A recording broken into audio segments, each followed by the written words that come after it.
Hello दोस्तों, स्वागत है आपका NCERT आई5 पर।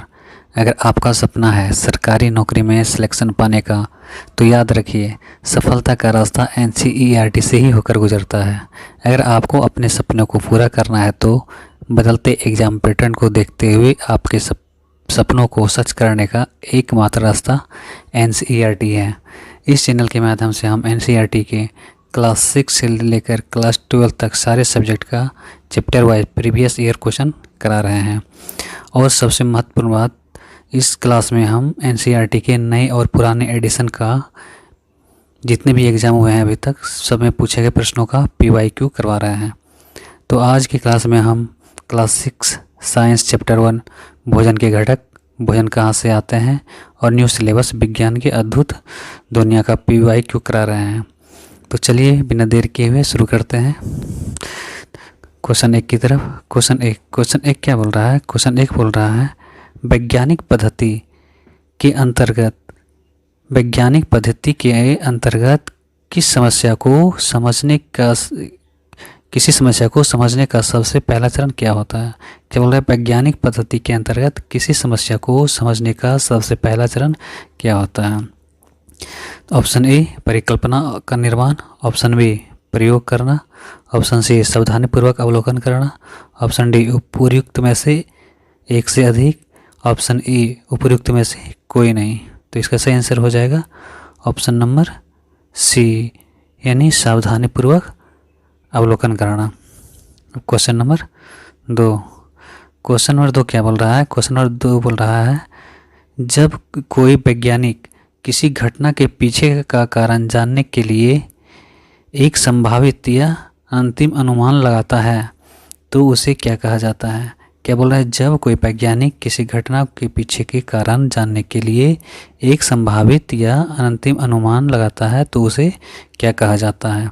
तो इसका सही आंसर हो जाएगा ऑप्शन नंबर सी, यानी उसे क्या कहा जाता है? परिकल्पना कहा जाता है। अब चलते हैं क्वेश्चन नंबर 3 की तरफ। क्वेश्चन नंबर 3 क्या बोल रहा है? विज्ञान की प्रकृति। क्वेश्चन नंबर 3 बोल रहा है विज्ञान की प्रकृति और कार्यशैली के बारे में कौन सा कथन सत्य है? क्या बोल रहा है? विज्ञान की प्रकृति और कार्यशैली के बारे में कौन सा कथन सत्य है? तो कथन एक क्या है? विज्ञान एक कभी ना समाप्त होने वाली पहले की तरह है। बिल्कुल, विज्ञान कभी भी समाप्त नहीं हो सकता है, ये सही है। कथन नंबर 2 क्या बोल रहा है? नए साक्ष्यों को मिलने पर पुराने वैज्ञानिक सिद्धांतों में सुधार किया जा सकता है। क्या बोल रहा है? नए साक्ष्यों को मिलने पर पुराने वैज्ञानिक सिद्धांतों में सुधार किया जा सकता है, ये भी सही है। अब क्या है? कथन नंबर 3 विज्ञान केवल प्रयोगशाला तक ही सीमित है। तो ऐसा तो नहीं है कि विज्ञान सिर्फ हम लोग प्रयोगशाला में तक ही सीमित है, उसका हम लोग क्या करते हैं अपने दैनिक जीवन में उपयोग भी करते हैं। तो ये क्या हो जाएगा? गलत हो जाएगा। तो इसका सही आंसर क्या हो जाएगा? कथन 1 और कथन 2, यानी ऑप्शन नंबर बी। चलते हैं क्वेश्चन नंबर 4 की तरफ। क्वेश्चन नंबर 4 क्या बोल रहा है? दैनिक जीवन में आने वाली समस्याओं को वैज्ञानिक विधि से हल करने का सही क्रम क्या है? यानी दैनिक जीवन में हमारे दैनिक जीवन में जो समस्या आती है उसको वैज्ञानिक विधि से हल करने का सही क्रम क्या है? तो इसका सही आंसर हो जाएगा ऑप्शन नंबर बी, यानी पहले क्या करते हैं? अवलोकन करते हैं, फिर परिकल्पना करते हैं, फिर प्रयोग करते हैं, उसके बाद निष्कर्ष। अब क्वेश्चन नंबर 5 क्या बोल रहा है? क्वेश्चन नंबर 5 बोल रहा है रसोई घर में कुकर में दाल का बाहर गिरना या किसी मशीन का अचानक खराब होना किस वैज्ञानिक दृष्टिकोण को जन्म देता है? क्या बोल रहा है?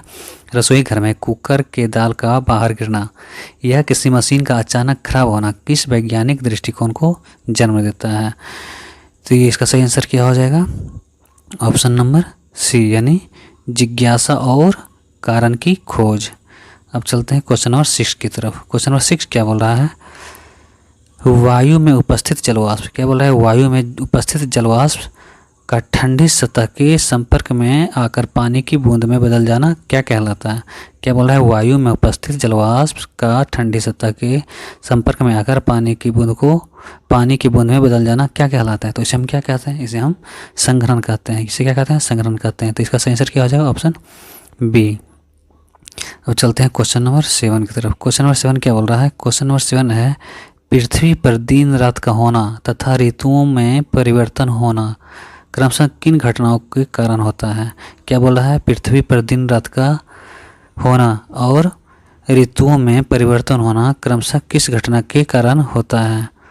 तो पृथ्वी पर दिन रात होना ये तो घूर्णन के कारण होता है, और ऋतु परिवर्तन होता है परिक्रमण के कारण। तो इसका सही आंसर क्या हो जाएगा? Option B. इसका सही आंसर हो जाएगा ऑप्शन बी। अब चलते हैं क्वेश्चन नंबर 8 की तरफ। क्वेश्चन नंबर 8 बोल रहा है, विज्ञान की वह शाखा जिसके अंतर्गत जीवों का अध्ययन करते हैं क्या कहलाती है? क्या बोल रहा है? विज्ञान की वह शाखा जिसके अंतर्गत हम जीवों का अध्ययन करते हैं क्या कहलाती है? तो उसे हम क्या कहते हैं? जीव विज्ञान कहते हैं। तो इसका सही आंसर क्या हो जाएगा? ऑप्शन सी, जीव विज्ञान। Question number 9। क्वेश्चन नंबर 9 बोल रहा है, वैज्ञानिक एडवर्ड जेनर ने किस बीमारी के खिलाफ दुनिया का पहला टीका विकसित किया था? क्या बोल रहा है? वैज्ञानिक एडवर्ड जेनर ने किस बीमारी के खिलाफ दुनिया का पहला टीका विकसित किया था? तो ऑप्शन ए क्या है? रेबीज, ऑप्शन बी चेचक, ऑप्शन सी हैजा, ऑप्शन डी मलेरिया। तो इसका सही आंसर क्या हो जाएगा? ऑप्शन बी चेचक। चलते हैं क्वेश्चन नंबर 10 की तरफ। क्वेश्चन नंबर 10 क्या बोल रहा है? गुरुत्वाकर्षण के नियम किसने दिया था? क्या बोला? गुरुत्वाकर्षण का नियम किसने दिया था जिससे हमें यह पता चलता है कि वस्तुएं नीचे गिरती है? तो ऑप्शन नंबर 1 क्या है? Albert Einstein, option C C V Raman, option D Galilei, option number D sir Isaac Newton. तो इसका सही आंसर क्या हो जाएगा? ऑप्शन नंबर डी हो जाएगा, यानी सर आइजक न्यूटन हो जाएगा। अब क्वेश्चन नंबर 11। क्वेश्चन नंबर 11 क्या बोल रहा है? सब्जी के रूप में खाए जाने वाला आलू पौधे का कौन सा रूपांतरित भाग होता है? यानी सब्जी के रूप में खाए जाने वाले आलू पौधे का कौन सा रूपांतरित भाग होता है? ये तो कौन सा रूपांतरित भाग होता है? ऑप्शन नंबर ए जड़, ऑप्शन नंबर बी तना, ऑप्शन नंबर सी फल, ऑप्शन नंबर डी पत्ती। तो इसका सही आंसर क्या हो जाएगा? ऑप्शन नंबर बी तना हो जाएगा। Question number 12। क्वेश्चन नंबर 12 क्या बोल रहा है? निम्नलिखित में से कौन सा रूपांतरित जड़ है जिसे हम भोजन के रूप में खाते हैं?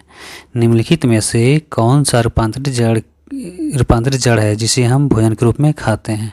ऑप्शन नंबर ए अदरक, ऑप्शन नंबर बी आलू, ऑप्शन नंबर सी गाजर, ऑप्शन नंबर डी प्याज। तो इसका सही आंसर हो जाएगा गाजर, यानी ऑप्शन नंबर सी। अब चलते हैं क्वेश्चन नंबर 13 की तरफ। क्वेश्चन नंबर 13 क्या बोल रहा है? सरसों के पौधे के कौन कौन से भाग का उपयोग भोजन के रूप में किया जाता है? क्या बोल रहा है? सरसों के पौधे के कौन कौन से भागों का उपयोग भोजन के रूप में किया जाता है? तो किसका किया जाता है? केवल पत्तियां का, ऑप्शन नंबर ए पत्ती का, ऑप्शन बी पत्तियां और बीज का, ऑप्शन सी बीज और फूल, ऑप्शन डी उपयुक्त में से एक से अधिक, ऑप्शन ए उपयुक्त में से कोई नहीं।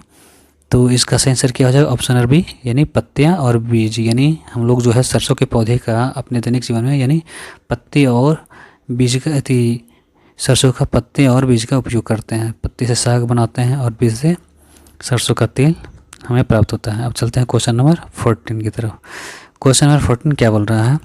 मधुमक्खियाँ फूलों से मकरंद इकट्ठा करके उसे शहद में बदलती है क्योंकि ऑप्शन ए फूल और उसका मकरंद वर्ष के केवल कुछ ही समय उपलब्ध होता है। क्या बोल रहा है? फूल और उसका मकरंद वर्ष के केवल कुछ ही समय तक उपलब्ध होता है। ऑप्शन बी शहद में अत्यधिक प्रोटीन होता है। ऑप्शन सी मधुमक्खियाँ छत्ते से बाहर नहीं जाना चाहती। ऑप्शन डी उपयुक्त में से एक से अधिक। ऑप्शन ए उपयुक्त में से कोई नहीं। तो इसका सही आंसर क्या हो जाएगा? ऑप्शन ए क्या है? ये फूल और उसका मकरंद वर्ष में केवल कुछ ही समय ही उपलब्ध होते हैं। अब क्वेश्चन नंबर 15 बोल रहा है, ऐसा जंतु जो भोजन के लिए केवल पौधों या पादप उत्पादों पर निर्भर होता है क्या कहलाता है? वो ऐसा जंतु जो पौधों और पादप उत्पादन पर निर्भर होता है उसे हम लोग क्या कहते हैं? उसे हम शाकाहारी कहते हैं, यानी हर्बीवोरस कहते हैं। तो इसका आंसर सही क्या हो जाएगा? सही आंसर ऑप्शन बी, यानी शाकाहारी। क्वेश्चन नंबर 16 क्या बोल रहा है? मनुष्य, कौवा और कॉकरोच भोजन की आदतों के आधार पर किस श्रेणी में आते हैं? क्या बोल रहा है? मनुष्य, कौवा और कॉकरोच भोजन की आदतों के आधार पर किस श्रेणी में आता है?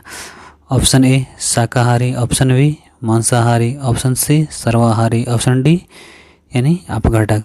तो इसका सही आंसर हो जाएगा ऑप्शन सी, यानी क्या है, सर्वहारी, यानी मनुष्य, कौवा और कॉकरोच क्या है, सर्वहारी है, option C.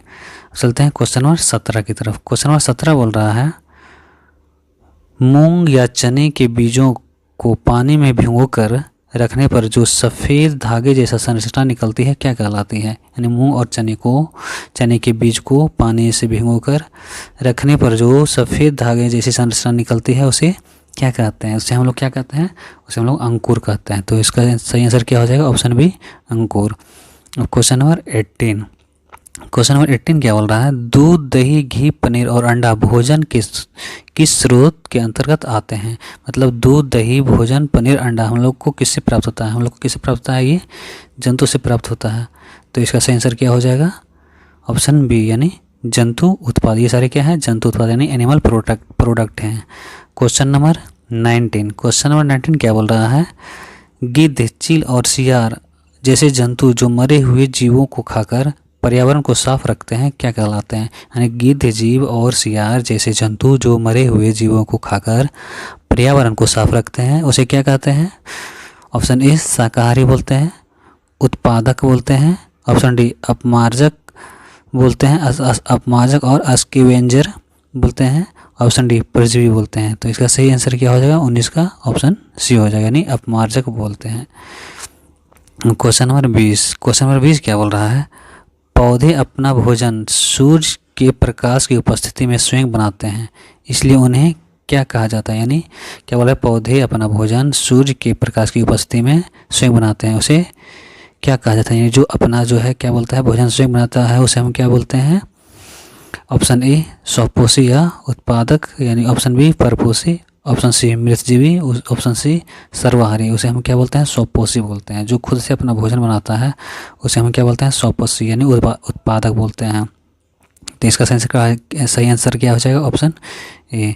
Question number 21। Question number 21 क्या बोल रहा है खाद्य पदार्थ में स्टार्च मंड की जांच के लिए आयोडीन घोल डालने पर कौन सा रंग प्राप्त होता है। यानी खाद्य पदार्थ को स्टार्च की जांच के लिए आयोडीन घोल डालने पर कौन सा रंग प्राप्त होता है। तो इसका कौन सा रंग प्राप्त होता है, इसके डालने पर नीला और काला रंग प्राप्त होता है। तो इसका सही आंसर क्या हो जाएगा, ऑप्शन सी नीला और काली रंग। ठीक है, ये जो हम लोग स्टार्च का जो परीक्षण करते हैं यानी कार्बोहाइड्रेट का परीक्षण करते हैं, यानी उस खाद्य पदार्थ में कार्बोहाइड्रेट है या नहीं। ठीक है, इससे इस कार्बोहाइड्रेट का परीक्षण होता है। कार्बोहाइड्रेट का ये क्या है, स्टार्च क्या है, घटक है, मंड और स्टार्च। अब क्वेश्चन नंबर 22 क्या बोल रहा है किसी खाद्य पदार्थ को प्रोटीन की उपस्थिति का परीक्षण करने के लिए किस रसायनों का उपयोग किया जाता है। क्या बोल रहा है किसी खाद्य पदार्थ का प्रोटीन की उपस्थिति का परीक्षण करने के लिए किन रसायनों का उपयोग किया जाता है। यानी प्रोटीन का परीक्षण के लिए हम लोग किसका उपयोग करते हैं, कॉपर सल्फेट का उपयोग करते हैं और कास्टिक सोडा का उपयोग करते हैं। किसका उपयोग करते हैं, कॉपर सल्फेट और कास्टिक सोडा। इसका सही आंसर क्या हो जाएगा, ऑप्शन बी, यानी कॉपर सल्फेट और कास्टिक सोडा का। कॉपर सल्फेट का 2 बूंद लेते हैं और कास्टिक सोडा का 10 बूंद लेते हैं। जब इसको मिलाने पर इसका कलर क्या हो जाता है, अगर बैगनी हो जाए तो हम क्या समझते हैं उसमें क्या है, प्रोटीन, उस खाद्य पदार्थ में प्रोटीन उपस्थित है। अब क्वेश्चन नंबर 23 क्या बोल रहा है प्रोटीन के परीक्षण में कॉपर सल्फेट और कास्टिक सोडा मिलाने पर खाद्य पदार्थ का रंग कैसा हो जाता है। क्या बोल रहा है प्रोटीन के परीक्षण में कॉपर सल्फेट और कास्टिक सोडा मिलाने पर खाद्य पदार्थ का रंग कैसा हो जाता है। तो इसका रंग कैसा होता है अभी बताएं। इसका रंग हो जाता है बैगनी हो जाता है। इसका सही आंसर क्या हो जाएगा, ऑप्शन बी, बैगनी हो जाएगा। अब क्वेश्चन नंबर 24 क्या बोल रहा है कागज पर तेल प्रभासी धब्बे भोजन में किस पोषक तत्व को दर्शाता है। अगर हम कागज़ पे कुछ खाद्य पदार्थ लेंगे उसको हम क्या करेंगे, उसको मतलब चूर देंगे, उसे पे चूरेंगे, मसल देंगे, उसके बाद उस कागज़ को सीधा करेंगे, निकालेंगे और उसे अगर वो गीला हो गया, पानी गीला हो गया तो उसे सुखाएंगे और सुखाने के बाद उसमें अगर धब्बा रहा, दाग या धब्बा रहा ऑयली की तेल की तरह, तो समझेंगे उस खाद्य पदार्थ में क्या है, तो उस खाद्य पदार्थ में वसा का उपस्थित है। तो इसका आंसर क्या हो जाएगा, ऑप्शन सी, वसा हो जाएगा। क्वेश्चन नंबर 25 क्या बोल रहा है चावल, आलू और शकरकंद के प्रचुर मात्रा में कौन कौन से पोषक तत्व पाए जाते हैं। तो इसका ऑप्शन क्या हो जाएगा? Option A protein, option B carbohydrate starch, option C वसा, ऑप्शन डी विटामिन सी। इसका सही आंसर हो जाएगा, क्या हो जाएगा? कार्बोहाइड्रेट। ऑप्शन बी कार्बोहाइड्रेट हो जाएगा। क्वेश्चन नंबर 26 क्वेश्चन नंबर 26 क्या बोल रहा है? हमारे शरीर को मुख्य रूप से ऊर्जा प्रदान करने वाले दो पोषक तत्व कौन से हैं? यानी हमारे शरीर को मुख्य रूप से ऊर्जा प्रदान करने वाले दो पोषक तत्व कौन से हैं? तो वो दो पोषक तत्व कौन होते हैं? यानी ऊर्जा देने वाले, एनर्जी देने प्रदान करने वाले पोषक तत्व कौन कौन होते हैं? कार्बोहाइड्रेट और वसा। तो इसका सही आंसर क्या हो जाएगा? ऑप्शन बी कार्बोहाइड्रेट और वसा हो जाएगा। 27 किस पोषक तत्व को शरीर वर्धक भोजन यानी बॉडी बिल्डिंग फूड कहा जाता है, जो कि कोशिकाओं को मरम्मत के लिए आवश्यक है? यानी किस पोषक तत्व को, यानी शरीर वर्धक भोजन किसे कहते हैं हम लोग प्रोटीन को क्या बोलते हैं? शरीर वर्धक भोजन बोलते हैं। तो इसका सही आंसर क्या हो जाएगा? Option C. और प्रोटीन का क्या कार्य है? यानी कोशिका को मरम्मत करना भी प्रोटीन का एक कार्य है। क्वेश्चन नंबर 28 क्या बोल रहा है? कार्बोहाइड्रेट की तुलना में समान मात्रा में भोजन लेने पर किससे अधिक ऊर्जा प्राप्त होती है? क्या बोल रहा है? कार्बोहाइड्रेट की तुलना में समान मात्रा में भोजन लेने पर किससे अधिक ऊर्जा प्राप्त होती है? यानी जितनी मात्रा में हम कार्बोहाइड्रेट लेंगे उतनी ही मात्रा में क्या लेंगे? ये कौन सा खाद्य पदार्थ लेंगे? क्या लेंगे जिससे कि समान उससे ज़्यादा हमको एनर्जी मिले? यानी कार्बोहाइड्रेट जितना अगर हम वसा लेते हैं तो ये क्या करता है? वसा हमें कार्बोहाइड्रेट की तुलना में ज़्यादा क्या करता है? ऊर्जा देता है। तो इसका आंसर क्या हो जाएगा? ऑप्शन बी यानी वसा हो जाएगा। क्वेश्चन नंबर 29 बोल रहा है रुक्षांश आहारी रेशे के संदर्भ में कौन सा कथन सत्य है? क्या बोल रहा है? रुक्षांश जो है आहारी रेशे के संदर्भ में कौन सा कथन है? ये हमारे शरीर को शरीर को प्रचुर ऊर्जा देती है? नहीं, ये गलत है। ये हमारे शरीर को कोई भी ऊर्जा नहीं देती है। ऑप्शन बी यह हमारे शरीर को कोई पोषक तत्व नहीं प्रदान करता है, लेकिन बिना पचे हुए भोजन को बाहर निकालने में मदद करता है। बिल्कुल ये कोई पोषक तत्व नहीं देता है और हमारे जो शरीर में जो है बिना पचे हुए भोजन है उससे क्या करता है? बाहर निकालने में मदद करता है। यदि कहता है यह केवल मांसाहारी भोजन में सम्मिलित है, बिल्कुल ये गलत है। ये क्या? उपयुक्त में से एक से अधिक, या तो उपयुक्त में से कोई नहीं। तो इसका सही आंसर हो जाएगा ऑप्शन बी। 29 का सही आंसर क्या हो जाएगा? ऑप्शन बी हो जाएगा। यह हमारे शरीर को कोई पोषक तत्व प्रदान नहीं करता है, लेकिन बिना पचे हुए भोजन को बाहर निकालने में मदद करता है। क्वेश्चन नंबर 30 क्या बोला है? पानी हमारे भोजन का एक अनिवार्य हिस्सा क्यों है? पानी जो है हमारे भोजन का एक अनिवार्य हिस्सा क्यों है? यह भोजन किसी पोषक तत्वों का अवशोषण करता है, अवशोषण करने में मदद करता है। बिल्कुल सही। ये जो है हमारे शरीर के पोषक तत्वों को अवशोषण करने में मदद करता है। यह मूत्र और पसीना के रूप में अवशिष्ट पदार्थ को शरीर से बाहर निकालता है। ये भी बिल्कुल सही है। अर्थात यह शरीर का तापमान नियंत्रण रखता है, ये भी सही है। तो इसका आंसर क्या हो जाएगा? ऑप्शन डी उपयुक्त में से एक से अधिक हो जाएगा।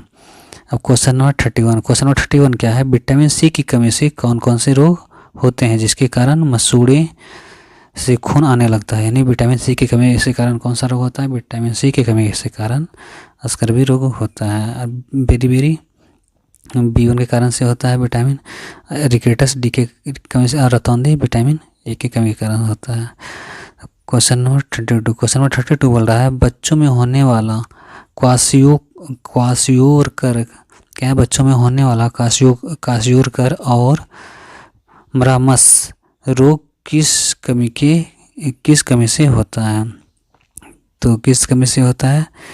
ऑप्शन ए विटामिन की कमी से, ऑप्शन बी प्रोटीन और कैलोरी यानी कार्बोहाइड्रेट की कमी से, और ये वसा और पानी की कमी से, ऑप्शन डी उपयुक्त में से एक से अधिक, ऑप्शन ए उपयुक्त में से कोई नहीं। तो इसका सही आंसर क्या हो जाएगा? ऑप्शन बी हो जाएगा, यानी प्रोटीन और कैलोरी यानी कार्बोहाइड्रेट की कमी से होता है। अब 33 क्या बोल रहा है? रतौंधी रोग किस विटामिन की कमी के कारण होता है जिससे रात को साफ दिखाई नहीं देता है? यानी रतौंधी रोग किस विटामिन की कमी के कारण होता है? विटामिन ए की कमी के कारण होता है। अब क्वेश्चन नंबर 34 बोल रहा है विटामिन डी और कैल्शियम की कमी से बच्चों की हड्डियां कमज़ोर होकर मुड़ जाती है। यह इस रोग को क्या कहा जाता है? यानी विटामिन डी और कैल्शियम की कमी से बच्चों की हड्डियाँ कमज़ोर होकर मुड़ जाती है। इसे क्या कहते हैं हम लोग? इसे क्या कहते हैं? रिकेटस कहते हैं। इसे हम लोग क्या कहते हैं? रिकेटस रोग कहते हैं। तो इसका सही आंसर क्या हो जाएगा? ऑप्शन बी सही आंसर हो जाएगा। क्या 35 क्या बोल रहा है? घींघा रोग किस खनिज की कमी से कारण होता है जिसमें गले थायराइड ग्रंथि सूज जाती है? क्या बोला? घींघा रोग किस खनिज की कमी के कारण होते हैं जिससे गले की थायराइड ग्रंथि सूज जाती है? तो इस किस कमी के कारण होते हैं? आयोडीन की कमी के कारण होती है। तो सही आंसर क्या हो जाएगा? ऑप्शन सी आयोडीन हो जाएगा। 35 के बाद 36 क्या बोल रहा है? 36 में बोल रहा है भोजन के लोहे की कमी से कौन सी बीमारी होती है? यानी भोजन में लोहे की कमी के कारण कौन सी बीमारी होती है जिससे शरीर में कमजोरी महसूस होती है? यानी लोहे की कमी से कारण कौन सी बीमारी होती है? लोहे की कमी से कारण एनीमिया बीमारी होती है, यानी खून की कमी हो जाता है। तो इसका सही आंसर क्या हो जाएगा? ऑप्शन सी यानी एनीमिया, खून की कमी। क्वेश्चन नंबर 37 बोल रहा है विटामिन B1 की कमी से कौन सा रोग होता है जिससे मांसपेशियां कमज़ोर हो जाती है? यानी विटामिन B1 की कमी से कौन सा रोग होता है जिससे मांसपेशियां कमज़ोर हो जाता है? तो इसका सही आंसर क्या हो जाएगा? विटामिन बी की कमी से कौन सा रोग होता है? विटामिन B1 की कमी से बेरी रोग होता है। तो सही आंसर क्या हो जाएगा? ऑप्शन बी हो जाएगा। अब क्वेश्चन नंबर 38 क्या बोल रहा है? हमारे शरीर को कैल्शियम का अवशोषण के लिए किस विटामिन की आवश्यकता होती है जो सूर्य के प्रकाश से मिलती है? यानी सूर्य के प्रकाश से हम लोग को क्या मिलती है? विटामिन डी मिलती है। तो इसका सही आंसर क्या हो जाएगा? विटामिन डी यानी ऑप्शन नंबर सी। यानी क्या बोल रहा है? हमारे शरीर को कैल्शियम का अवशोषण के लिए, यानी कैल्शियम का अवशोषण के लिए हमें किस विटामिन का जरूरत होता है? विटामिन डी का ज़रूरत होता है जो कि प्रकाश से मिलता है। अब क्वेश्चन नंबर 39 बोला है अत्यधिक वसायुक्त भोजन यानी जंक फूड खाने से हमारा शरीर में वसा का संचय बढ़ जाता है। इस स्थिति को क्या कहते हैं? अगर ज़्यादा जंक फूड खाने से, वसायुक्त भोजन करने से क्या होता है? लोगों में मोटापा हो जाता है। यानी क्या हो जाता है? मोटापा हो जाता है। इसका सही आंसर क्या हो जाएगा? ऑप्शन बी हो जाता है। अब क्वेश्चन नंबर 40 बोल रहा है मानव शरीर में अतिरिक्त वसा यानी फैट मुख्य रूप से किस ऊतक टिश्यू में जमा होती है? क्या बोल रहा है? मानव शरीर में अतिरिक्त वसा मुख्य रूप से किस ऊतक के रूप में जमा होती है? तो इसका सही आंसर हो जाएगा एडिपोज ऊतक, वसा ऊतक। और क्वेश्चन नंबर 41 बोल रहा है गाजर, आम और पपीता मुख्य रूप से भोजन का किस विटामिन का सबसे समृद्ध और बेहतरीन स्रोत माना जाता है? यानी गाजर, आम और पपीता मुख्य रूप से भोजन में किस विटामिन के सबसे समृद्ध और बेहतरीन स्रोत माना जाता है? तो क्या माना जाता है? विटामिन ए का माना जाता है। इसका सही आंसर हो जाएगा option C vitamin A. Question number 42 बोल रहा है नींबू, संतरा, आंवला और टमाटर जैसे खट्टे फलों में कौन सा विटामिन प्रचुर मात्रा में मौजूद होते हैं? क्या बोले? नींबू, संतरा, आंवला और टमाटर जैसे खट्टे फलों में कौन सा विटामिन प्रचुर मात्रा में मौजूद होता है? तो option A vitamin A, option B vitamin D, option C vitamin C, option D vitamin B. तो इसका सही आंसर क्या हो जाएगा? ऑप्शन सी यानी विटामिन सी। यानी विटामिन सी जो है यानी खट्टी खाद्य पदार्थ से मिलते हैं। अब क्वेश्चन नंबर 43 क्या बोल रहा है? समुद्री मछली की यकृत के तेल में निम्नलिखित में से कौन सा विटामिन सबसे प्रचुर मात्रा में पाया जाता है? यानी समुद्र की जो मछली है, मछली का जो यकृति है, यकृति के तेल में निम्नलिखित में से कौन सा विटामिन प्रचुर मात्रा में पाया जाता है? तो इसमें कौन सा विटामिन पाया जाता है? इसमें पाया जाता है विटामिन डी और ए। क्या पाया जाता है? विटामिन डी यानी डी और ए। इसका सही आंसर क्या हो जाएगा? ऑप्शन सी सही आंसर हो जाएगा। क्वेश्चन नंबर 44 बोल रहा है भोजन पकाने की प्रक्रिया के दौरान बहुत अधिक तापमान यानी गर्मी के कारण कौन सा विटामिन आसानी से और सबसे पहले नष्ट हो जाता है? यानी जब हम कोई भोजन पकाते हैं तो उसके तापमान के कारण तो सबसे पहले उसमें से कौन सा विटामिन नष्ट हो जाता है?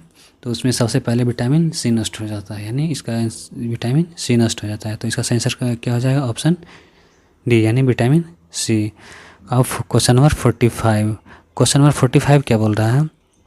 क्वेश्चन नंबर 45 बोल रहा है छिलका उतार कर या काटकर सब्जियों को पानी में धोने से जल में घुलनशील कौन सी विटामिन नष्ट होकर बाहर विटामिन बाहर हो जाते हैं। क्या बोल रहा है, छिलका उतारकर या काटकर सब्जियों को पानी में धोने से जल में घुलनशील कौन सी विटामिन बाहर बहकर नष्ट हो जाता है। तो ऑप्शन ए और डी, ऑप्शन बी और सी, ऑप्शन सी ई और के, ऑप्शन डी क्या है, केवल ए। यानी जल में घुलनशील कौन कौन से विटामिन होते हैं, जल में घुलनशील विटामिन होते हैं बी और सी होती है। तो इसका सही आंसर क्या हो जाएगा, ऑप्शन बी हो जाएगा। अब क्वेश्चन नंबर 46, क्वेश्चन नंबर 46 क्या बोल रहा है, क्वेश्चन नंबर 46 बोल रहा है मानव शरीर में किसी चोट या कटे स्थान को रक्त का थक्का यानी ब्लड क्लोटिंग जमने के लिए कौन सा विटामिन अनिवार्य माना जाता है। यानी मानव शरीर में किसी चोट या कटे स्थान पर रक्त का थक्का यानी ब्लड क्लोटिंग जमने के लिए कौन सा विटामिन अनिवार्य माना जाता है। तो कौन सा विटामिन अनिवार्य माना जाता है, option A vitamin A, option B vitamin C, option C vitamin K, option D vitamin E. तो इसका सही आंसर क्या हो जाएगा, ऑप्शन सी यानी विटामिन के। क्वेश्चन नंबर 47 बोल रहा है ताजे सेब, केले, हरे पत्तेदार पालक का सेवन करने से हमारे शरीर में कौन सा खनिज प्रचुर मात्रा में प्राप्त होते हैं। क्या बोल रहे हैं, ताजे सेब, केले और हरे पत्तेदार पालक का सेवन करने से हमारे शरीर को कौन सा खनिज प्रचुर मात्रा में प्राप्त होता है। Option A calcium, option B iodine, option C लोहा, ऑप्शन डी फास्फोरस। तो इसका सही आंसर क्या हो जाएगा, ऑप्शन सी यानी आयरन, लोहा। अब क्वेश्चन नंबर 48 बोल रहा है मधुमक्खियों के व्यावसायिक पालन, उसके रख रखाव और शहद उत्पाद के विज्ञान को क्या कहा जाता है। यानी मधुमक्खी के व्यवसाय के लिए मधुमक्खी का पालन और उसके रख रखाव और शहद उत्पादन के विज्ञान को क्या कहा जाता है। Option A sericulture, option B pisciculture, option C apiculture, option D horticulture. तो इसका सही आंसर क्या हो जाएगा, ऑप्शन सी यानी एपी कल्चर हो जाएगा। अब 49 क्या बोल रहा है, 49 है मिलों में पॉलिश किया हुआ सफ़ेद चावल मुख्य रूप से खाने वाले लोगों में कौन सी गंभीर बीमारी का खतरा अधिक होता है। तो क्या बोला है, मिलों में पॉलिश किया हुआ सफ़ेद चावल मुख्य रूप से खाने वाले लोगों में से कौन सी गंभीर बीमारी होने का सबसे अधिक खतरा रहता है। ऑप्शन ए वेरी, option B rickets, option C scurvy, option D रतौंधी। तो इसका सही आंसर क्या हो जाएगा, ऑप्शन ए वेरी। क्वेश्चन नंबर 50 बोल रहा है भोजन चबाने के दौरान हमारे मुख की लार में मौजूद कौन सा एंजाइम जटिल स्टार्च को पाचन मुख से ही शुरू कर देता है। क्या बोल रहा है, भोजन चबाने के दौरान हमारे मुख की लार में मौजूद कौन सा एंजाइम जटिल स्टार्च का पाचन मुख में ही शुरू कर देता है। तो option A pepsin, option C trypsin, option C lipase, option C ptyalin या एमाइलेज। तो इसका सही आंसर क्या हो जाएगा, ऑप्शन डी हो जाएगा यानी टाइलिन और एमाइलेज। वो कौन सा स्टार्च होता है, टाइलिन ई। हाँ, तो अब चलते हैं क्वेश्चन नंबर 51 की तरफ। क्वेश्चन नंबर 51 क्या बोल रहा है, दूध और अंडे का नियमित सेवन करने से हमारे शरीर को मुख्य रूप से कौन सा दो महत्वपूर्ण तत्व प्राप्त होता है। क्या बोला है, दूध और अंडे को नियमित रूप से सेवन करने से हमारे शरीर को मुख्य रूप से कौन सा दो महत्वपूर्ण तत्व प्राप्त होता है। तो ऑप्शन ए क्या है, कार्बोहाइड्रेट और वसा, ऑप्शन बी विटामिन सी और आयरन, ऑप्शन सी कैल्शियम और vitamin D, option D iodine और रुक्षांश। तो इसका सही आंसर क्या हो जाएगा, 51 का सही आंसर हो जाएगा ऑप्शन सी यानी कैल्शियम और विटामिन डी। यानी जो है खाद्य स्रोत से अंडा एकमात्र ऐसा है जिसे क्या होता है, जिसमें विटामिन डी प्रेजेंस रहता है। अब चलते हैं क्वेश्चन नंबर 52। क्वेश्चन नंबर 52 क्या है, क्वेश्चन नंबर 52 बोल रहा है घेंघा जैसी गंभीर बीमारी से बचने के लिए हमारे दैनिक आहार में किस प्रकार का नमक सेवन की सलाह डॉक्टर द्वारा दी जाती है। तो किस प्रकार के नमक की सलाह डॉक्टर द्वारा दी जाती है, सेंधा, ऑप्शन ए सेंधा नमक, ऑप्शन बी आयोडीन युक्त नमक, ऑप्शन सी काला नमक, ऑप्शन डी साधारण बिना रिफाइंड नमक। तो इसका सही आंसर क्या हो जाएगा? आयोडीन युक्त नमक, यानी ऑप्शन बी इसका राइट आंसर हो जाएगा। अब चलते हैं क्वेश्चन नंबर 53 की तरफ। क्वेश्चन नंबर 53 क्या बोल रहा है? क्या रुक्षास हमारे शरीर को प्रत्यक्ष रूप से कोई ऊर्जा या कैलोरी प्रदान करता है? क्या बोल रहा है? क्या रुक्षास जो है हमारे शरीर को प्रत्यक्ष रूप से कोई ऊर्जा या कैलोरी प्रदान करती है?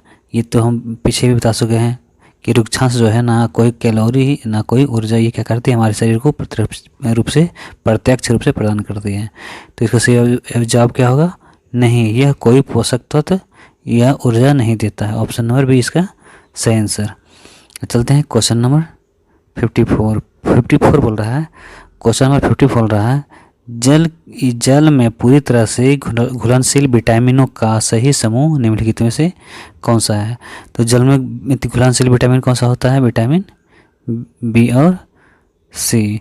तो इसका सही आंसर क्या हो जाएगा? ऑप्शन बी, यानी बी एंड सी हो जाएगा। विटामिन बी और सी क्या है? जल में घुलनशील होता है। अब क्या है क्वेश्चन नंबर 55। क्वेश्चन नंबर 55 बोल रहा है, वसा या कार्बनिक विलायकों में घुलनशील विटामिनों का सही समूह कौन सा है? क्या बोला? यानी वसा या कार्बनिक विलायकों में घुलनशील विटामिनों का सही समूह क्या है? कौन कौन सा विटामिन जो है क्या है वसा और कार्बनिक विलायकों में घुल जाता है? तो विटामिन कौन कौन से हैं? Vitamin A, vitamin D, vitamin ई और विटामिन के क्या है? ये सारे क्या है? वसा और कार्बनिक विलायकों में घुल जाता है। तो इसका सही आंसर क्या होगा? ऑप्शन डी, यानी vitamin A, vitamin D, vitamin ई और विटामिन के। क्वेश्चन नंबर 56 बोल रहा है, मानव शरीर की मजबूत हड्डियों और स्वस्थ दांतों के विकास के लिए कौन सा खनिज आवश्यक माना जाता है? क्या बोल रहा है? मानव शरीर की मौजूद हड्डियों और स्वास्थ्य दांतों के विकास के लिए कौन सा खनिज सबसे आवश्यक माना जाता है? तो ऑप्शन नंबर ए लोहा, option B iodine, option C calcium और फास्फोरस, ऑप्शन डी सोडियम। तो इसका सही आंसर क्या होगा? कैल्शियम और फास्फोरस, यानी ऑप्शन नंबर सी इसका राइट आंसर। चलते हैं क्वेश्चन नंबर 57 की तरफ। क्वेश्चन नंबर 57 बोल रहा है, अरहर की दाल, सोयाबीन, दूध और पनीर मुख्य रूप से किस पोषक तत्वों के सबसे समृद्ध स्रोत माने जाते हैं? क्या बोल रहे हैं? अरहर दाल, सोयाबीन, दूध और पनीर जो है मुख्य रूप से किस पोषक तत्वों के सबसे समृद्ध स्रोत माना जाता है? ऑप्शन ए वसा, option B carbohydrate, option C protein, option D vitamin C. तो इसका सही आंसर क्या हो जाएगा? 57 का ऑप्शन सी, यानी विटामिन, यानी अरहर दाल, सोयाबीन, दूध, पनीर, ये सब में क्या पाया जाता है? प्रोटीन पाए जाते हैं। चलते हैं क्वेश्चन नंबर 58। क्वेश्चन नंबर 58 क्या बोला है? देसी घी, मक्खन, बादाम, मूंगफली और सरसों का तेल हमारे शरीर में प्रचुर मात्रा में क्या प्राप्त होता है? यानी क्या बोला है? देसी घी, मक्खन, बादाम, मूंगफली और सरसों के तेल से हमारे शरीर में प्रचुर मात्रा में मुख्य रूप से क्या प्राप्त होता है? क्या प्राप्त होता है? Option A vitamin, option B वसा, ऑप्शन सी खनिज लवण, ऑप्शन डी प्रोटीन। तो इसका सही आंसर क्या हो जाएगा? वसा, यानी ऑप्शन बी इसका सही आंसर हो जाएगा। अब चलते हैं क्वेश्चन नंबर 59। क्वेश्चन नंबर 59 क्या बोल रहा है? क्वेश्चन नंबर 59 बोल रहा है, वह आदर्श आहार जिसमें शरीर के लिए आवश्यक सभी पोषक तत्व उचित मात्रा और अनुपात में मौजूद हो, क्या कहलाता है? क्या बोल रहा है? वह आदर्श आहार जिसमें शरीर के लिए आवश्यक सभी पोषक तत्व उचित मात्रा और अनुपात में मौजूद हो, क्या कहलाता है? उसे हम क्या कहते हैं? उसे हम कहते हैं संतुलित आहार कहते हैं, यानी बैलेंस डाइट कहते हैं। ठीक है। क्वेश्चन नंबर 60 क्या बोल रहा है?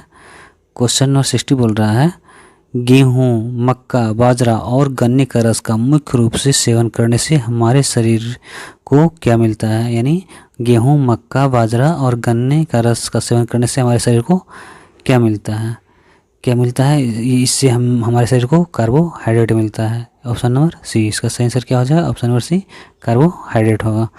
चलते हैं क्वेश्चन नंबर 61। क्वेश्चन नंबर 61 बोल रहा है, पौधे का वह विशिष्ट भाग जिसे मनुष्य या जंतु सुरक्षित रूप से खा सके वैज्ञानिक भाषा में क्या कहलाता है? यानी पौधे का वह विशिष्ट भाग जिसे मनुष्य या जंतु सुरक्षित रूप से खा सकते हैं वैज्ञानिक भाषा में क्या कहलाता है? तो उसे हम क्या कहते हैं? खाद्य भाग बोलते हैं, यानी एडेबल पार्ट बोलते हैं। तो इसका सही आंसर क्या हो जाएगा? ऑप्शन बी खाद्य भाग या एडेबल पार्ट हो जाएगा। चलते हैं क्वेश्चन नंबर 62। 62 क्या बोल रहा है? किसी अज्ञात प्राकृतिक समस्या को व्यवस्थित समाधान के लिए किया गया क्रमबद्ध और प्रयोगात्मक प्रयास क्या कहलाता है? क्या बोल रहा है? किसी अज्ञात प्राकृतिक समस्या के व्यवस्थित समाधान के लिए किया गया क्रमबद्ध और प्रयोगात्मक प्रयास क्या कहलाता है? ऑप्शन ए अंधविश्वास, ऑप्शन बी विज्ञान या वैज्ञानिकी, ऑप्शन सी केवल कल्पना, ऑप्शन डी उपयुक्त में से एक से अधिक, ऑप्शन ए उपयुक्त में से कोई नहीं। तो इसका सही आंसर क्या होगा?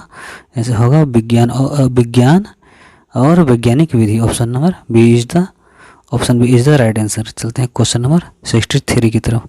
क्वेश्चन नंबर 63 क्या बोल रहा है? 63 बोल रहा है सुबह की ओस बूंद का गिरना, यानी सुबह ओस की बूंद का गिरना, बादलों का बनना और वर्षा होना विज्ञान के किस प्रकृति विधा के अंतर्गत आता है? क्या बोल रहा है?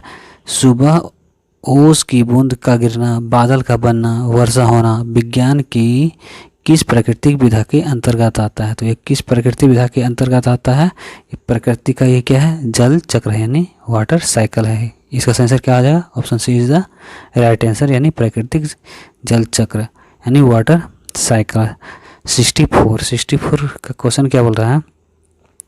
64 में बोल रहा है भोजन में आवश्यक पोषक तत्वों की लंबे समय तक कमी रहने के कारण होने वाले रोगों को क्या कहा जाता है? यानी क्या बोल रहा है? भोजन में आवश्यक पोषक तत्वों के लंबे समय तक कमी रहने के कारण होने वाले रोगों को क्या कहते हैं?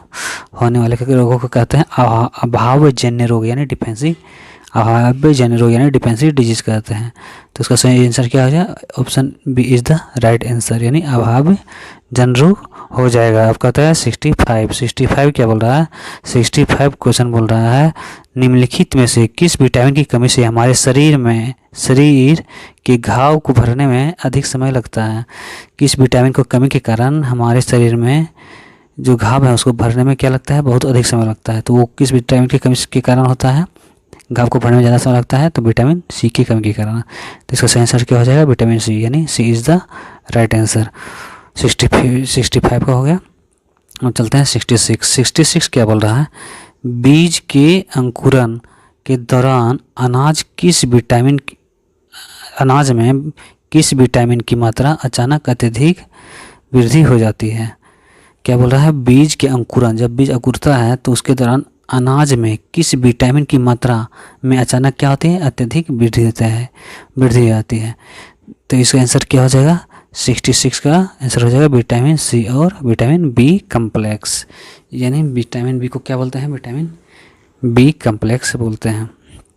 ठीक है, अब इसका सही आंसर क्या हो जाएगा? Option A is the right answer. अब क्वेश्चन नंबर 67 क्या बोल रहा है? ऐसा जंतु जो भोजन के लिए केवल दूसरों जंतुओं का शिकार करते हैं और उनका मांस खाते हैं, क्या कहलाते हैं? वैसा जंतु जो दूसरे पे निर्भर हो, यानी जो दूसरे का शिकार करके अपना भोजन अपना क्या करता है? भोजन करता है, तो वैसे जंतु को क्या कहते हैं? वैसे जंतु को हम लोग क्या कहते हैं? मांसाहारी कहते हैं, यानी कार्निवोरस कहते हैं, यानी option B is the right answer. अब क्वेश्चन नंबर 68 क्या बोल रहा है? 68 में है हिरन, गाय, हाथी और खरगोश पारिस्थितिकी तंत्र और खाद्य श्रृंखला में क्या कहलाते हैं? यानी हिरन क्या बोल रहा है? हिरन, गाय, हाथी और खरगोश पारिस्थितिकी तंत्र और खाद्य श्रृंखला में क्या कहलाते हैं? क्या कहलाते हैं? ऑप्शन ए द्वितीय उपभोक्ता, बी मांसाहारी जीव, सी प्राथमिक उपभोक्ता या शाकाहारी, ऑप्शन डी अपघटक। तो इसका सही आंसर क्या हो जाएगा? प्राथमिक उपभोक्ता और शाकाहारी, यानी option C is the right answer. चलते हैं क्वेश्चन 69 क्या बोल रहा है? 69 बोल रहा है आलू का कौन सा रूपांतरित भाग भूमि के अंदर विकसित होता है और भोजन का संचय करता है? तो ऐसा क्वेश्चन तो हम लोग पीछे भी कर चुके हैं। तो इसे क्या कहते हैं? ये क्या है? आलू किसका है?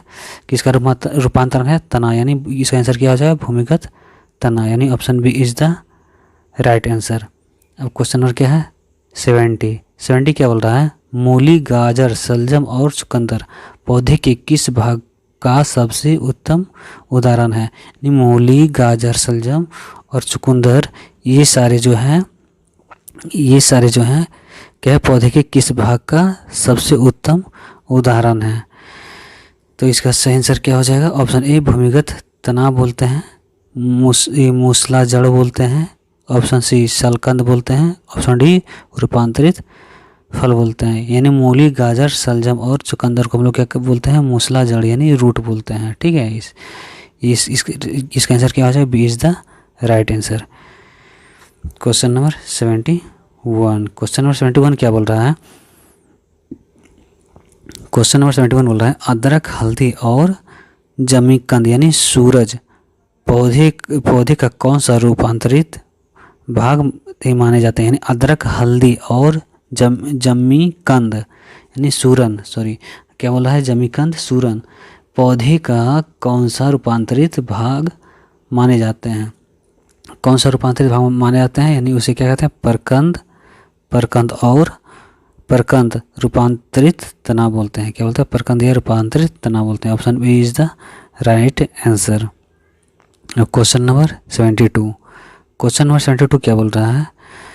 प्याज और लहसुन में खाए जाने वाले मुख्य भाग निम्नलिखित में से कौन सा है? यानी प्याज और लहसुन में खाए जाने वाला मुख्य भाग निम्नलिखित में से कौन सा है? ऑप्शन ए रूपांतरित मूसला जड़ है, ऑप्शन बी गुद्देदार पत्तियां और सालकंद है, ऑप्शन सी वायवीय तना है, ऑप्शन डी पुष्पक्रम है। तो इसका सही आंसर क्या हो जाएगा? ऑप्शन बी यानी गुद्देदार पत्तियां और सालकंद है। क्वेश्चन नंबर 73 हमारे द्वारा ग्रहण किए जाने वाले भोजन का हमारे शरीर में मुख्य रूप क्या कार्य होता है? यानी हमारे द्वारा जो भोजन ग्रहण किया जाता है उसका हमारे शरीर में मुख्य कार्य क्या होता है? ऑप्शन ए शरीर को ऊर्जा प्रदान करता है, बी ये क्या है? शरीर वर्धक और ऊतकों को मरम्मत करता है, शरीर से रोगों का रक्षा करता है, उपयुक्त में से एक से अधिक। तो ये क्या है? ये क्या करता है? भोजन से हमें क्या क्या मिलता है? भोजन जब ग्रहण करते हैं तो उससे हमें क्या मिलता है? इससे हमें शरीर को ऊर्जा भी मिलता है और क्या मिलता है? शारीरिक वृद्धि और ऊतकों का मरम्मत भी करता है और क्या है? रोगों से शरीर की रक्षा भी करता है। तो इसका सही आंसर क्या आ जाएगा? ऑप्शन नंबर डी यानी उपयुक्त में से एक से अधिक हो जाएगा। अब क्या है? 74 क्या बोल रहा है? 74 बोल रहा है विज्ञान की भाषा में जिज्ञासा का वास्तविक और वैज्ञानिक अर्थ क्या है? यानी विज्ञान की भाषा में जिज्ञासा का वास्तविक और वैज्ञानिक अर्थ क्या है? तो इसे क्या कहते हैं? क्या है? किसी घटना के पीछे, यानी किसी घटना के पीछे क्यों और कैसे को जानने की तीव्र इच्छा को हम लोग क्या कहते हैं? यानी जिज्ञासा क्या बोलते हैं? विज्ञान की भाषा में इसे क्या कहते हैं? जिज्ञासा। और वास्तविक और वैज्ञानिक अर्थ क्या होता है? तो क्या होता है? किसी घटना के पीछे के क्यों और कैसे को जानने की तीव्र इच्छा होती है। Option number B is the right answer. Question number 75 बोल रहा है वैज्ञानिक विधि में जब हम किसी प्रयोग को बार बार दोहराते हैं तो उससे क्या लाभ होता है? जब कोई वैज्ञानिक विधि को प्रक्रिया को बार बार जब दोहराते हैं तो उसे क्या लाभ मिलता है? उससे क्या लाभ मिलता है? निष्कर्ष की सत्यता होती है और क्या होता है? विश्वसनीयता तथा सटीकता सुनिश्चित होती है। Option number B is the right answer. Question number 76 बोल रहा है आयोडीन की कमी से होने वाले घेंघा रोग भारत के किस भौगोलिक क्षेत्र के लोगों में सबसे अधिक देखा जाता है? यानी क्या बोल रहा है? आयोडीन की कमी से होने वाला घेंघा रोग भारत के किस भौगोलिक क्षेत्रों के लोगों में सबसे अधिक देखा जाता है? तो ये कहाँ पे देखा जाता है? ये पहाड़ी एरिया में देखा जाता है, यानी पहाड़ी या पर्वतीय क्षेत्रों में देखा जाता है, जहाँ क्या है, जहाँ मिट्टी और पानी में आयोडीन कम होते हैं। तब C is the right answer. Question number 77, यानी विटामिन डी की भारी कमी होने से बच्चों में होने वाला रिकेटस यानी सूखा रोग मुख्य लक्षण क्या है? जब क्या है, बच्चे में विटामिन डी की कमी हो जाता है जिसे रिकेटस रोग होता है, इसका मुख्य लक्षण क्या होता है? इसे क्या होता है, यानी क्या कहता है, पैरों का हड्डियाँ कमज़ोर हो जाता है और मुड़ जाता है, यानी पैरों का हड्डियाँ कमज़ोर हो जाता है और मुड़ जाता है, यानी 77 का सी इज़ द राइट आंसर। अब क्वेश्चन 78 क्या बोल रहा है? 78 बोल रहा है, मानव शरीर के नाखूनों, खुरों और बालों का मुख्य रूप से कौन सा रेशेदार प्रोटीन पाया जाता है? क्या बोल रहा है? मानव शरीर के नाखूनों, खुरों और बालों में मुख्य रूप से कौन से रेशेदार प्रोटीन पाया जाता है? तो कौन सा रेशेदार प्रोटीन पाया जाता है? कोलेजन होता है, केराटिन होता है, और क्या आता है, मायोसिन होता है, फाइब्रेस होता है। तो इसका सही आंसर क्या हो जाएगा? ऑप्शन बी, यानी केराटिन होता है। क्या होता है? केराटिन होता है। क्वेश्चन नंबर 79, क्वेश्चन नंबर 79 क्या होता है? गाय भैंस के शुद्ध और ताजे दूध का रंग सफ़ेद मुख्य रूप से किस प्रोटीन की उपस्थिति के कारण होता है? यानी गाय भैंस का जो दूध होता है सफ़ेद, किस प्रोटीन की उपस्थिति के कारण होता है? उसमें कौन सा प्रोटीन होता है? उसमें कैसिन नामक प्रोटीन होता है। तो इसका कैसिन नामक प्रोटीन होता है। सी इज़ द राइट आंसर, यानी कैसिन। 79 हो गया। अब 80, क्वेश्चन नंबर 80, क्वेश्चन नंबर 80 क्या बोल रहा है? दूध का हल्का पीला रंग निम्नलिखित में से किसकी उपस्थिति या पिगमेंट के कारण दिखाई देता है? यानी दूध का हल्का पीला रंग जो है किसकी उपस्थिति या पिगमेंट के कारण दिखाई देता है? Option A casein, option B carotene या vitamin B2, option C lactose, option D लोहा। तो इसका सही आंसर क्या हो जाएगा? कैरोटीन और विटामिन B2 के उपस्थिति के कारण, पिगमेंट के कारण क्या होता है? दूध हल्का पीला दिखता है। B is the right answer. Question number 81 क्या बोल रहा है? शाकाहारी भोजन में सोयाबीन का प्रयोग प्रोटीन का सबसे समृद्ध स्रोत माना जाता है। इसमें लगभग कितने प्रतिशत प्रोटीन होते हैं? यानी सोयाबीन में, जो हम सोयाबीन खाते हैं, इसमें लगभग 40 से लेके 42% तक क्या होते हैं? इसमें प्रोटीन होते हैं। तो इसका आंसर क्या हो जाएगा? लगभग डी, यानी 40% लेके से 42% तक। अब चलते हैं क्वेश्चन नंबर 82 क्या बोल रहा है? खिलाड़ियों या एथलीटों को खेल के मैदान में तुरंत ऊर्जा प्राप्त करने के लिए क्या लेने की सलाह दी जाती है? क्या बोला है? खिलाड़ियों या एथलीटों को खेल के मैदान में तुरंत ऊर्जा प्राप्त करने के लिए क्या लेने की सलाह दी जाती है? ऑप्शन ए भारी वसा युक्त भोजन, option B protein shake, option C carbohydrate और ग्लूकोज, ऑप्शन डी यानी केवल सादा पानी। तो इसका सही आंसर क्या हो जाएगा? ऑप्शन सी यानी कार्बोहाइड्रेट। कार्बोहाइड्रेट क्या करता है? ये इंस्टेंट एनर्जी देता है। 82। अब 83 क्या बोल रहा है? 83 में है 83 है, भोजन में अत्यधिक तली हुई चीज़ें, घी, तेल खाने से रक्त वाहिकाओं में किसका जमाव बढ़ जाता है, जो हृदय के लिए हानिकारक होता है? क्या बोल रहा है? भोजन की अत्यधिक तली हुई चीज़ों, जैसे घी, तेल में तली हुई चीज़ों को खाने से रक्त वाहिकाओं में, ठीक है, किसका जमाव बढ़ जाता है, जो क्या होता है? हृदय के लिए हानिकारक होता है। तो यानी क्या जमा होता है? ये रक्त वाहिका में क्या जमा हो जाता है? कोलेस्ट्रॉल, यानी cholesterol. C is the right answer. Option क्या है? Question number 84। क्वेश्चन नंबर 84 बोल रहा है, क्वेश्चन नंबर 84 बोल रहा है, स्कर्वी रोग जो विटामिन सी की कमी के विटामिन सी की कमी से होते हैं, उसके मुख्य और प्राथमिक शारीरिक लक्षण क्या हैं? क्या बोल रहा है? यानी जो है स्कर्वी रोग जो है विटामिन सी की कमी से होता है, उसके मुख्य और प्राथमिक शारीरिक लक्षण क्या हैं? तो उससे क्या होता है? यानी मसूड़ा क्या होता है? लगातार क्या होता है? मसूड़ा में लगातार खून आना और जोड़ों के दर्द होना। यानी क्या होता है? मसूड़ा में खून आता है, मसूड़ा फूल भी जाता है और जोड़ों का दर्द आता है। यानी B is the right answer. अब question question number 85। Question number 85 बोल रहा है, क्या बोल रहा है, क्या विटामिन हमारे शरीर को प्रत्यक्ष रूप से कैलोरी या चयापचय ऊर्जा प्रदान करती है? नहीं, ये प्रत्यक्ष रूप से क्या करता है, नहीं प्रदान करता है। क्या बोलता है, तो क्या हो जाएगा, इसका आंसर हो जाएगा नहीं, ऑप्शन नंबर बी हो जाएगा। इसका राइट आंसर 85 का राइट आंसर क्या हो जाएगा, बी। नहीं, इसमें कोई कैलोरी नहीं मिलता, इससे कोई कैलोरी नहीं मिलता। ये केवल जैव रासायनिक क्रियाओं को नियंत्रण करते हैं। ये क्या करता है, विटामिन जो क्या करता है, यानी जैव रासायनिक क्रिया को यानी कंट्रोल करता है, नियंत्रण करता है। क्वेश्चन नंबर 86 में बोल रहा है, यदि कोई व्यक्ति अपने दैनिक आहार में केवल सफ़ेद चावल और उबले हुए आलू खाते हैं तो उसे किस पोषक तत्व की गंभीर कमी हो जाएगी? क्या बोल रहा है, यदि कोई व्यक्ति अपने दैनिक आहार में केवल सफ़ेद चावल और उबले आलू खाता है तो उसे किस पोषक तत्व की गंभीर कमी हो जाएगी? किसकी हो जाएगी, प्रोटीन की कमी हो जाएगी, विटामिन की कमी हो जाएगी और खनिजों की कमी हो जाएगी। तो इसका सही आंसर क्या हो जाएगा, ऑप्शन नंबर बी हो जाएगा। अब चलते हैं क्वेश्चन नंबर 87 की तरफ। 87 क्या बोल रहा है, क्वेश्चन नंबर 87 में है, विज्ञान शब्द की मूल उत्पत्ति लैटिन भाषा के किस शब्द से हुई है जिसका अर्थ जानना, टू नाउ होता है? तो किससे हुई है? ऑप्शन ए साइंटिया से, ऑप्शन बी सोशियोलॉजी से, ऑप्शन सी फिलॉसफी से, ऑप्शन डी उपयुक्त में से एक से अधिक से, ऑप्शन ई उपयुक्त में से कोई नहीं। तो इसका सही आंसर क्या हो जाएगा, ऑप्शन ए यानी साइंटिया से।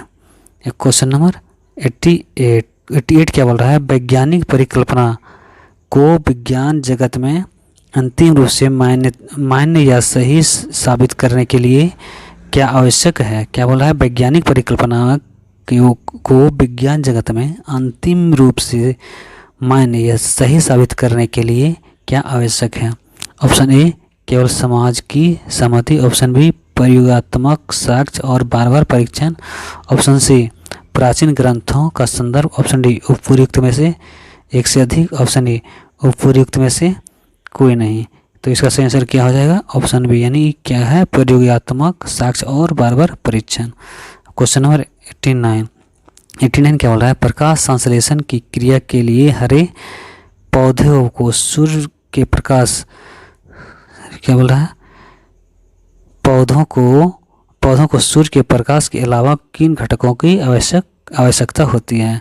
क्या बोल रहा है, प्रकाश संश्लेषण की क्रिया के लिए हरे पौधों को सूर्य के प्रकाश के अलावा किस घटकों की आवश्यकता होती है? तो ऑप्शन ए केवल ऑक्सीजन की, ऑप्शन बी कार्बन डाइऑक्साइड और जल की, ऑप्शन सी केवल नाइट्रोजन की, ऑप्शन डी हाइड्रोजन गैस की। तो इसका सही आंसर क्या हो जाएगा, ऑप्शन बी यानी कार्बन डाइऑक्साइड और जल की। क्वेश्चन नंबर 90 क्या बोल रहा है, मानव शरीर में त्वचा दोपहर के समय सूर्य के प्रकाश की उपस्थिति में स्वतः किस विटामिन का संश्लेषण करती है? यानी क्या बोल रहा है यानी मानव शरीर की त्वचा दोपहर के समय सूर्य के प्रकाश की उपस्थिति में स्वतः किस विटामिन का संश्लेषण करता है? यानी प्रकाश से हमको प्रकाश से क्या मिलता है, विटामिन डी मिलता है। यानी इसका ऐसा आंसर हो जाएगा विटामिन डी, यानी सी इज द राइट आंसर। अब क्वेश्चन नंबर 91 क्या बोल रहा है, बढ़ते हुए छोटे बच्चों के आहार में आयोडीन की भारी कमी होने पर उन्हें मानसिक विकलांगता क्या होती है, मानसिक विकलांगता या कौन सी गंभीर बीमारी हो सकता है? क्या बोला है, बढ़ते हुए छोटे बच्चों के आहार में आयोडीन की कमी होने पर उन्हें मानसिक विकलांगता या कौन सी गंभीर रोग हो सकती है? और कौन सी हो सकती है? Option A rickets, option B cretinism और जड़वा मनता, option C scurvy, option D beri. तो इसका सही आंसर क्या हो जाएगा, 91 का सही आंसर हो जाएगा बी यानी क्रिटिनिज्म और क्या है, जड़वा मनता। अब क्वेश्चन नंबर 92, क्वेश्चन नंबर 92 बोल रहा है आधुनिक विज्ञान के नियमों के अनुसार किसी स्थापित वैज्ञानिक सिद्धांतों या थ्योरी, क्या बोल रहा है, किसी स्थापित वैज्ञानिक सिद्धांतों या थ्योरी को कब बदला या संशोधित किया जा सकता है। बोल रहा है आधुनिक विज्ञान के नियमों के अनुसार किसी स्थापित वैज्ञानिक सिद्धांत या थ्योरी को कब बदला या संशोधित किया जा सकता है। तो इसका सही आंसर क्या हो जाएगा, 92 का सही आंसर हो जाएगा ऑप्शन बी, जब नए आधुनिक और अधिक सटीकता प्रयोग पुराने सिद्धांतों को गलत साबित कर दें। इसका सही आंसर क्या हो जाएगा, option B is the right answer. Question number 93 क्या बोल रहा है वैज्ञानिक दृष्टिकोण का विकास करने का अंतिम उद्देश्य क्या है। क्या बोल रहा है वैज्ञानिक दृष्टिकोण का विकास करने का अंतिम उद्देश्य क्या है। इसका अंतिम उद्देश्य क्या है, तो इसका सही आंसर क्या हो जाएगा, ऑप्शन नंबर बी हो जाएगा। इसका आंसर हो जाएगा ऑप्शन नंबर, यानी अंधविश्वासों को दूर करना, प्रकृति के रहस्यों को समझना और मानव जीवन को सुगम बनाना। क्वेश्चन नंबर 94 क्या बोल रहा है निम्नलिखित में से कौन सा आहार समूह केवल पादप उत्पादों से मिलकर बना है। क्या बोला है निम्नलिखित में से कौन सा समूह केवल पादप उत्पादों से मिलकर बना है। दूध, पनीर, मक्खन, ये तो नहीं, ये तो एनिमल से है।